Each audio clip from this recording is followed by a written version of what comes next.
about us. My name is Najam Siddiqui, and a colleague here, Moin Muzammil. We work for in Gemalto in the Enterprise and Cybersecurity Department. Well, you may not have heard of Gemalto, but it's not a household name because the products we have is mostly, business focused and not consumer focused. But Gemalto has been, developing secure digital solutions for a while for enterprise, for government, for banks, and telecom operators, etc.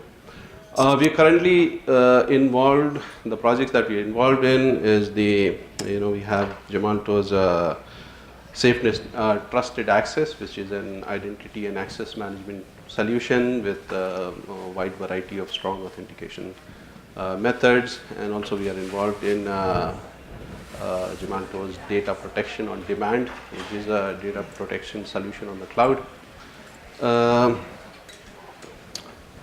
So we've been working on cloud or developing cloud solution for a while. So we've encountered many challenges, specifically pertaining to configuration in the cloud. So today we are going to use that experience and lessons, and also done some some study. So we're going to share that with you. That hopefully will help you in solving your problems pertaining to configurations.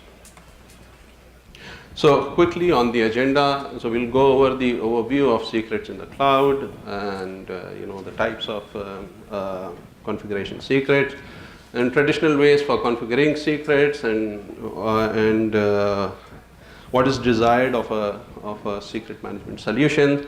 We'll go over some of the available solutions that we studied, and finally the conclusions. So first, why is it important why is protecting configuration secrets important, right? So we hear about breaches all the time.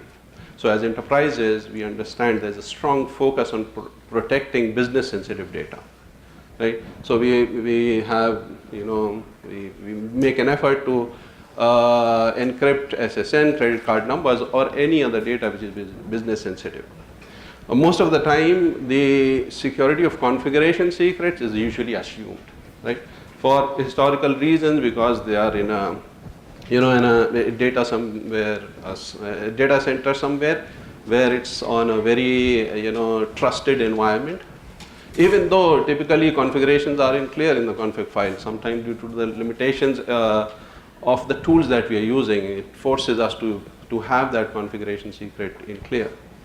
At times it's getting logged in a log file somewhere, but still the security is assumed for configuration secret. However, we need to keep in mind that if we get hold of configuration secret, it's very easy to then work towards getting the business secret. As an example, let's say we have an application that is protecting credit card numbers, right? So it's Java based example. So we are encrypting the credit card numbers in the database, right? Well, we don't have that much money to spend on an HSM, so we use an SSM. We have a Java key store. Well, it's protected by a password, right? But we put the key store in the configuration. We put the password in clear somewhere config file, and also the database credentials on somewhere on the same system. So if as an attacker I get access to the database credentials and the key store password in the key store, I have all the information that I need to connect to the database and get to the business sensitive secrets out. So that's why it's very important to have a focus on protecting the business, protecting the configuration secrets. So that is one part of it. The other is expectations from a cloud application, right? So the expectations from application have changed quite a bit, right? Today, with cloud application, the expectations are they're highly scalable, highly available, ephemeral nature, in the sense that you have an application, throw that away. You can create tens of applications, horizontal scaling. There is no no configuration which is inside the application itself, right? And then we have the concept of dynamic configuration that is coming in, that is configuration, like getting services on demand. Like you get a data store on demand, so your credentials for those data stores are configured on demand. So we have dynamic configuration, and then we have the externalized, and because of this we have the externalized configuration pattern, where because of the expectation of a cloud application, you want to externalize your configuration secrets. Okay. Now that we understand the business need as well as the technical expectations for configuring secrets, let's have a quick overview of the configuration secret management. So let's start with the different type of configuration secrets that you'll typically have in your configuration files. So one of the very common one you'll have configuration is the service credentials. These credentials could belong to your data services, which could be your databases, your caching services, or some analytics system like Elasticsearch or Splunk.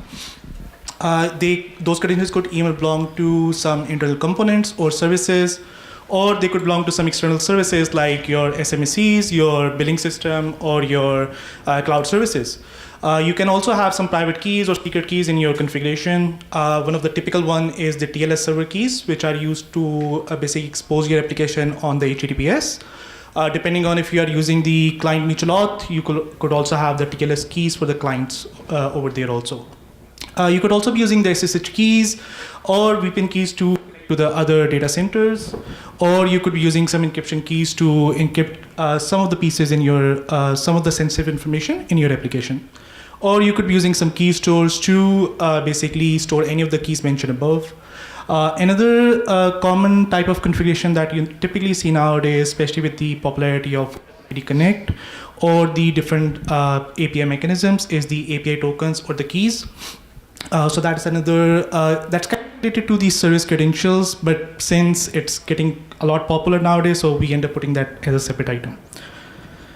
Okay, so now let's also talk about what are the traditional ways of managing those configurations and what are the typical issues with those. Like as a developer, you could embed those secrets in your code, okay? So easy implementation. But the problem with that is if you embed your secrets in the code, now those secrets would be part of each and every clone or fork any developer does. Or even if you delete those secrets, unless you explicitly purge those files from your repository, they are going to stick into the history of the code repository. The problem with that approach is that it makes the access management for those secrets very difficult. Mainly because the code needs to be accessible by a lot of developers, but the secrets should generally be accessible by the operations team. So you should generally avoid that approach. In case you're wondering if one of your developers has already checked in, what you can do, there are a bunch of tools available which you can use. They normally use some regex to go through the whole repository and figure out if there is already some secrets there or not. I listed a couple of them, but again, they are just as an example. Okay, if you cannot embed the secrets in the code, maybe we can embed them in the binaries. Okay, but the problem with that approach is depending on how easily that binary is available to the user, somebody can basically reverse engineer that and can extract the secret out of that. Let's take an example of a mobile application. The mobile applications are easily accessible to you guys on the App Store. Imagine a scenario where the secret is embedded as part of that mobile application. Now, as an attacker, I can basically download the mobile application and then reverse engineer over there and figure out the secret out of that. The similar thing is you can provide the secrets as part of the build time variables. Again, at the end of the day, that secret would become part of the binary, and the issues which I mentioned above are applicable over there also. Okay, so since we are not going to use these secrets in the code, or we don't want to embed them in the binary, what about providing them through the environment variables? Okay, an approach people have been using for a while, but especially with the container-based, now the Docker containers, there are a lot of issues with that approach. One of the common one is if you do Docker inspect on a running container, it will show you all the environment variables over there, which means anybody who has access to the machine should be able to view the secrets values over there. Or if you're using Kubernetes or OpenShift, okay, then you don't even need to have access to the machine. As long as you have access to the dashboard, those values will be by default visible in plain text to you. So don't use those environment variables to provide the secrets over there. Another drawback with this approach is that all values provided through environment variables are actually accessible by all the processes running in the Docker container. Again, so quite a few issues with that approach. So another very typical way, and actually this approach is very common nowadays even, that the people provide those secrets in plain text, in configuration files, or store them in the database over there. Again, even though people know the issues with those configuration secrets, but typically that's the approach they use because of the limitation with the tools, like the example which Najim gave about the Java key store, the passphrase needs to be provided in the server file. Again, the problem with that approach is anybody once you get access to that persistent storage, whether it's a file system or database, the secrets are there in plain text, so you can extract out from there. So now we talked about the different issues with the current approaches that we are using. So let's look into what are the features we want in our secret management solution. So obviously we want something which has the secure secret storage, which basically should let you store the secrets it should be well protected enough over there at rest as well as during the transport. It should also let you define who is able to access which secret, probably even at what time. You should also be able to configure your applications to use those secrets easily and should be able to integrate with those easily over there. And it should also provide you probably the usage audit. Basically, you should be able to figure out who used this secret from where at what time. And you should also have a mechanism to take backup so that you should be able to recover from a disaster situation, like the service is down, you should be able to get back to that quickly. Depending on what are the security requirements you are following, you may also be looking for some solution which provides you some secret management, renewal management, like the PKI card I'm using. For that the certificate expires every year, so it needs to be renewed at that time. And last but not the least, you should also have a mechanism to be able to revoke certain secrets and should be able to delete those also. Okay, now we're going to cover some of the popular deployment mechanisms that are in use and how we could protect configuration secrets in those, using those solutions. The first one we're going to look at is Kubernetes secrets, a centralized mechanism to configure and provide secrets to your application, to containers, right? I mean, this is a very simplified diagram, but I mean, the idea is, as an admin, the first step is the admin would somehow, configure the master keys, right? So this is at the time of deploying, or it's a Kubernetes encryption config. There's a config file in specify what keys to use. And then once you have your cluster running, then you have the process is to create those secrets. The secrets are stored in etcd, encrypted if it's configured properly. And then when you deploy your applications, then Kubernetes makes these secrets available to the application, typically on a tempfs mount, which is an in-memory file system. So in terms of the features, it's a central system that centralized secret management solution. It supports encryption for text and files. The secrets are protected at rest and in transport, but you have to configure it correctly. And then we configured the point earlier, for containers, secrets are not persisted on the disk when they are provided. The secrets are provided to your containers. They are not persisted on disk, but provided in an in-memory tempfs file system. Kubernetes provides audit capabilities using Kubernetes auditing. One thing to keep in mind is by default there's no encryption, and the word secrets has been around, from the beginning. Or before encryption, and over there before it was just base64 encoded, there was no encryption. So we need to be aware that you have to use version 1.7 or later. In terms, again, by default, there's no encryption, so you need to be aware of that. It's only base64 encoding, and Kubernetes provides some cipher mechanisms. A secret box, it's fast, so it's speed-wise, it's good, but it's a new standard, may not be acceptable in some environments, especially if you have compliance requirements. It's basically a stream cipher. And then you have AES-CBC, it's the recommended one, and slightly slower than secret box, but it's a well-established cipher. You have AES-GCM, it's faster than CBC because you can do crypto operation in parallel, but requires key rotation. So unless you have an automated mechanism of doing key rotation, it's not recommended. And then finally, you have the capability of integrating with an external KMS, which we'll cover. So Kubernetes has provided a way that you could integrate with an external KMS or an external HSM. And HSM over here, the hardware security module. So the way it works is that Kubernetes encrypts the data with the data encryption key. The data encryption key is encrypted with a key encryption key, which is in the KMS, and Kubernetes will store the encrypted data and the encrypted data encryption key in etcd. Also, it rotates the key every time. There's key rotation of the key, data encryption key is rotated often. However, we need to keep in mind that it requires custom plugin development. So the way I understand it is the Kubernetes obviously is not going to integrate with all the KMSs, SSMs that are out there, right? So it basically calls a local service. So you have to run a local service on the master node that Kubernetes would invoke for KMS operations.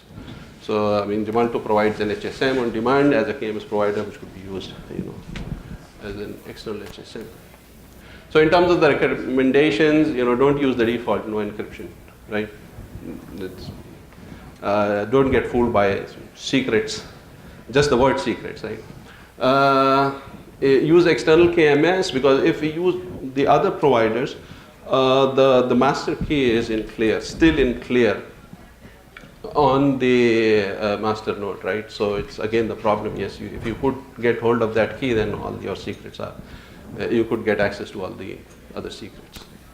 Run etcd with TLS, otherwise you don't have protection in transport. Okay, next we are going to talk about the HashiCorp Vault. That is basically a centralized secret management solution provided by HashiCorp. One good thing about this solution is that is platform agnostic, so you can use that with any of your current existing infrastructure. At very high level, if I give you the overview of the architecture, is in this, as administrator, I would go and set up the secrets in the vault, and the vault would store those in the encrypted storage over there. After that, I can configure my application to be able to request for those secrets. Vault would verify that the application has access to those, and then it should be able to return those secrets back to the application over there. So in terms of features, it provides a secure secret storage. The secrets are protected at rest as well as during the transport. The infrastructure admins, which let's say the OpenShift or Kubernetes administrators, they should not be able to see the values of those secrets at all. Only the vault admins can. So there's a difference now between the infrastructure admins versus the vault admins. Now, to ensure that only a single administrator, vault admin, cannot decrypt all the secrets and view those, you should probably use the split master keys over there to avoid that happening. Vault also lets you manage the static as well as the dynamic secrets. By dynamic secrets, it's meant that the Vault would create those secrets when application would require those. For example, your database credentials, when an application would require for those, at that time it would go and create those credentials in your database server, and then would return it back to the application. You can also use Vault as a data encryption as a service. Mainly what it means that Vault won't store any encrypted content over there, but you can use that to encrypt or decrypt content for you, and then you can store that in your existing application the way you were using earlier. You can also limit how long the credentials would be valid in the vault. You can basically limit that by using the leasing concept of that. And after that predefined period, the secrets would be revoked automatically. Vault also lets you revoke the secrets individually, or you can also revoke them by a tree. Like you can specify, okay, revoke those secrets for any secret accessed by this user, or you can specify revoke all the secrets of this particular type. Vault also provides a very detailed audit log in terms of any authentication happened to it, or any token creation, or any secret related activity like access to that, or a creation, or revocation, etc. So it provides detailed audit log for that. I want to give you a quick overview. If you want to use Vault, what kind of steps are involved over there to set up that. Obviously, you would first start the Vault server. When you start that for the very first time, there is a initialization process would kick in. As part of that, you would be asked to set up the master keys over there, as well as it will give you a root token account, root token. That root token is very important because you will be using that token to configure the vault in the next steps. Also, another thing is whenever you start the vault, it will always be in sealed mode, and you would need to explicitly unseal that. By unsealing, we mean that you would need to provide the master keys so that the vault can decrypt the content over there. Basically, the vault will not store the master keys locally at all. So as a vault admin, you would need to provide those keys on the server startup. Once that is done, as a root operator or administrator, I should be able to configure the authentication method, which my applications would be using to authenticate to the vault. And then I would also configure the access policies, and I would also configure the secrets over there, which my applications can request later on. So once that is done, now I can configure my applications. The application would be able to authenticate to the vault using the authentication method I configured earlier, and then application would be able to request those secrets which it has access to. Now, I want to give you a quick overview of the authentication methods supported by Vault. Again, it supports big variety of those, and I haven't even listed all of them over here. Okay, so but one important takeaway from this slide is some of those authentication methods are strong enough, like we studied Kubernetes over there, but some of them probably not as strong as this one, like the traditional username, password, and LDAP. Considering you are putting all your secret configuration over there in the vault, so it would be probably much more important to use a stronger authentication method over here as opposed to the traditional username, password, or LDAP. So in our study, as I said, we considered the Kubernetes authentication method. So I want to quickly give you an overview. How does it work? So basically, when you deploy Kubernetes, an application on the Kubernetes, you can tell it in the configurations that it should mount a service account jot at a particular location of the pod or container, and the container should be able to use that jot to talk to the vault for the authentication. Once the vault gets that jot, since it does not trust that, so it needs to call the OpenShift or Kubernetes Master API to validate that. Once that is done, it should return the token. It should generate a vault token and send it back to the container as part of the step 3. And after that, using that vault token, the application should be able to request the secrets and get all the secrets which it has access to. In terms of recommendations if you want to use HashiCorp Vault, make sure you protect your master keys well enough. If you lose them, okay, there is no recovery mechanism available. If you lose them, all your encrypted secrets would be gone. Okay, you should protect your root account token because that's a full access token. You can use that token to change the existing configuration of the vault. So make sure it's well protected. Again, you should be using sharded master keys or split master keys to avoid the scenario where a single person can decrypt the vault and view all the secrets over there. Again, this would make the vault startup a bit complicated because now you need to have multiple people available at the same time to be able to start the server over there. So yeah, it makes the vault startup a bit complicated, but probably the kind of stuff it has, it's probably not that big of a cost. Again, as I said earlier, use a stronger authentication method. And one thing is make sure you don't try to automate the unsealing of the vault. That is a manual step by design. But we understand that this makes it a difficult in terms of automation environment, where if the service goes down, there is no mechanism to automatically start that. So that makes it difficult, and that's a challenge. I'm not sure how to address that right now, but that is something to think about for sure. So let's look at Azure Key Vault. So if you are on Azure platform, this is a good one to. It's a very good solution for protecting any kind of secrets. Right? So it's a secure management service from Microsoft for the Azure cloud platform. Again, I mean, a very simple diagram over here. You have your admin that would create the Vault service. And then you have your developer and your applications then using that Vault key service to create keys, do crypto operations, and so on. So in terms of the features, it stores secrets, keys, and certificates. One of the big key point over here is it's HSM-backed secret storage. And one thing that stands out for Azure Key Vault is it provides certificate lifecycle management. It's not only a storage for certificates and keys, but it provides so you could use it as a CA as well, and then manage your certificates for your backend services. I think it also you could get public certificates also. I'm not so certain about that one. One big point over here is integrated access control with Azure Active Directory. So if you are on Azure, then you get access control, for your admins, applications, developers. So it's built in.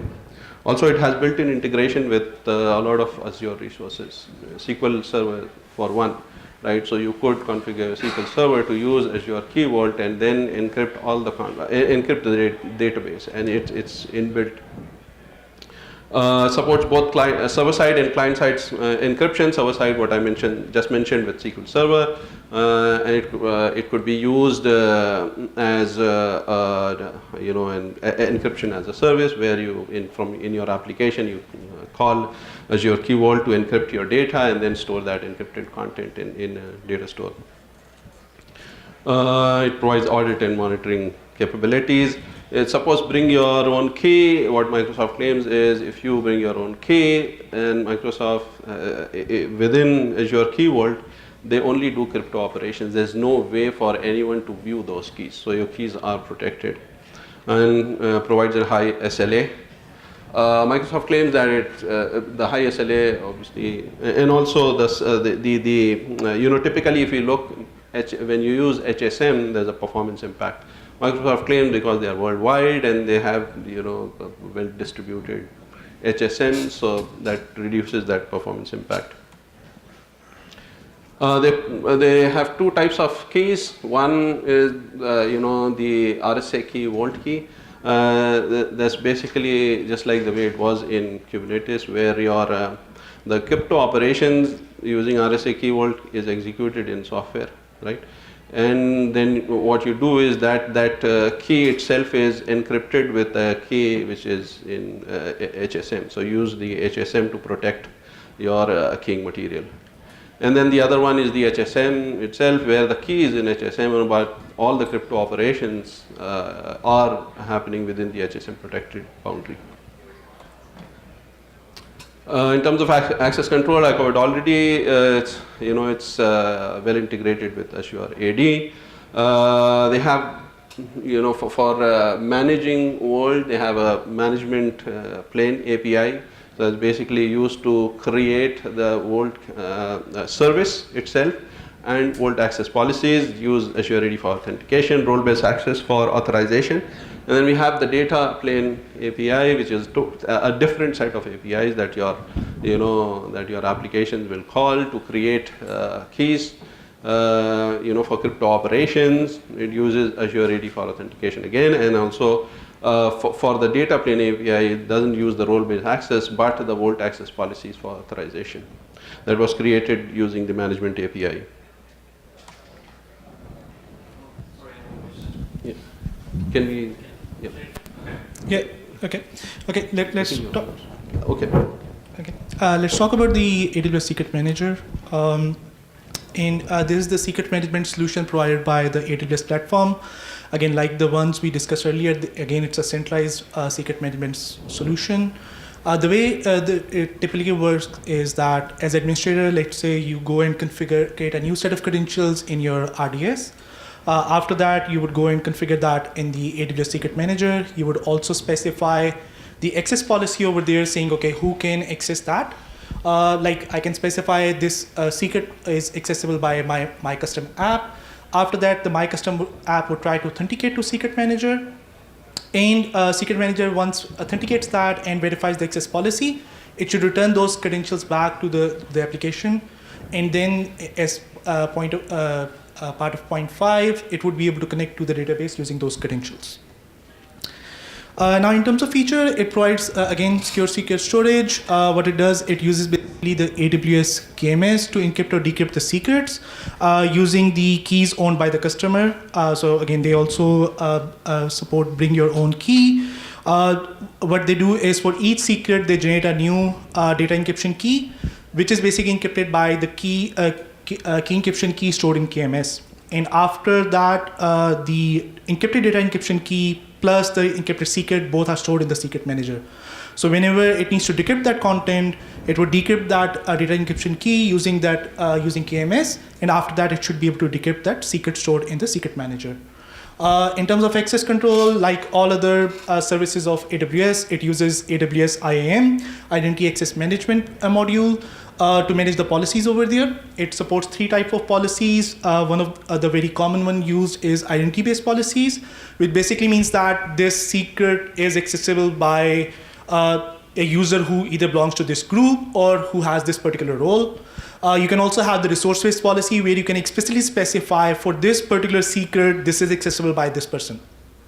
Or you can also have a tag-based policy, which example for that could be all the secrets tagged with team 1 should be accessible to all the users who are part of group team 1. So that could be the tag-based policy over there. Now, in terms of the rotation of the secrets, that's a very cool feature of AWS Secret Manager. What it supports that it at predefined frequency or predefined time, it would go ahead and change your credentials or secret automatically. For example, they have a built-in support for AWS RDS database. What it means that after every 30 days, it would change your database credentials over there. And the way it works is it would, at that particular time, it would create a new set of credentials in your RDS, and then it would ask application to verify that it is able to connect to that database using those credentials. If yes, then it would basically permanently change those credentials in both systems over there. For other services, you need to implement the custom Lambda function.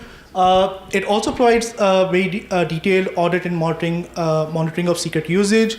You can use AWS CloudTrail to view the logs, or you can also use the CloudWatch, AWS CloudWatch to receive the notifications via email or push notifications. In terms of recommendations, as I said, you can use your customer master key, probably a good idea. You should also protect your master key, because if you lose that, no way to recover your master key over there. One thing I didn't mention earlier is the application which needs to talk to the AWS Secret Manager would require some set of AWS keys over there so that it can authenticate to the AWS Secret Manager. Make sure you're not using your root account keys over there. Make a user which has limited privileges and should only be able to access that Secret Manager API over there. So the solution that we have looked at till now is mostly a centralized solution, but because Ansible is so popular, so we thought we will look at Ansible also. So the solution for Ansible is a little bit different. It's decentralized, allows users to encrypt secrets for Ansible projects. Right? So the way it works is you have an Ansible Vault, which you can use that to encrypt your configurations, your playbooks. Once you have and then you persist your encrypted playbooks. And when you have to execute the playbook, you provide your password to Ansible playbook, which would then execute the decrypted playbook. and it uses an AES key which is derived from the password that you provide. In terms of features, it's a decentralized secret protection, asymmetric key that's derived from a password. It can encrypt any file used by Ansible, and it provides you tool to manage the encrypted content. So you can create encrypted content, or you can, if you have your playbooks already, you can just encrypt them directly. And then finally, you provide the passwords to Ansible playbook. There are different ways of providing the password. One is prompt, that requires a manual person to enter the password. Otherwise, you'll have to, they have mechanism to get the password from a file, but again go back to, if your password is also over there, then it's an issue. Don't forget the password. There's no recovery mechanism. Your key is based on the password, so yeah, protect your password. Be aware that providing the password in an automated solution, this is again, well, that's a chicken and egg problem, right? How do you protect that initial, secret?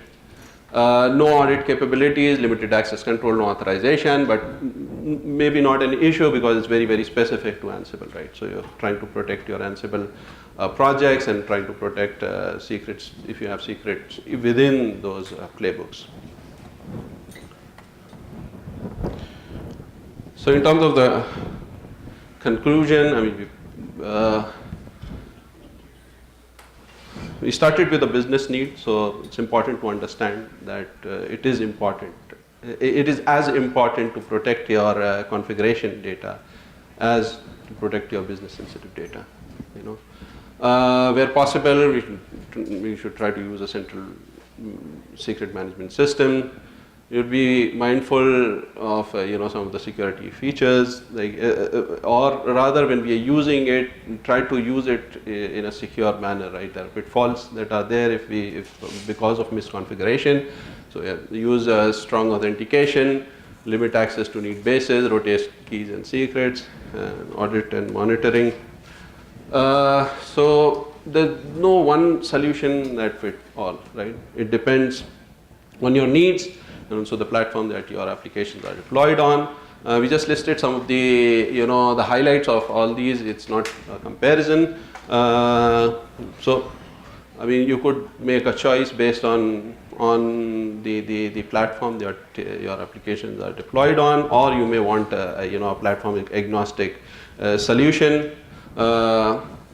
It's good to look for a solution which is HSM backed if you want a really good secure solution, and you could use Gemalto's HSM on demand. And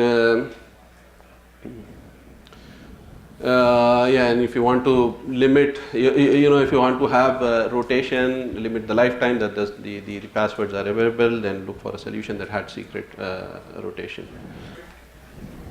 So the question is, salting. Using salt for the cipher algorithm. That's what your question, right? So we didn't cover that. That's too low level, and usually it's assumed with the cipher algorithms that we are using. Okay. And it's not more about the ciphers. We didn't spend a lot of time on that. It's more high level. Okay. How do you recommend that we implement HA or disaster recovery if we're using HashiCorp Vault or Ansible Vault, because it's not automated? So and I mentioned that even in my presentation. Yes, that's an issue. One approach you can do is probably don't host your HashiCorp Vault probably as part of your cloud solution, and probably manage that as a separate VM. So that if your cloud VM goes down, it should not affect that. One thing is HashiCorp provides a HA solution over there where you can host that in multiple machines. So even if one goes down, it should be running on the other one. So it comes with a HA availability of high availability support over there out of the box. So yeah, it's the option is there, but the problem with that, if you, for example, put that in something like OpenShift or Kubernetes, if that system goes down, then what should you do? Because over there, the containers keep on going down and up, right, every time.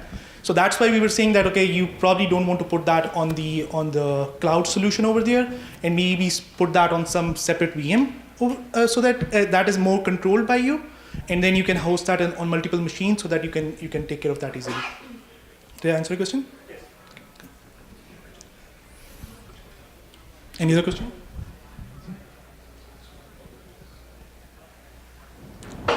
Okay, in that case, thanks everyone. Thanks for being here. Thank you.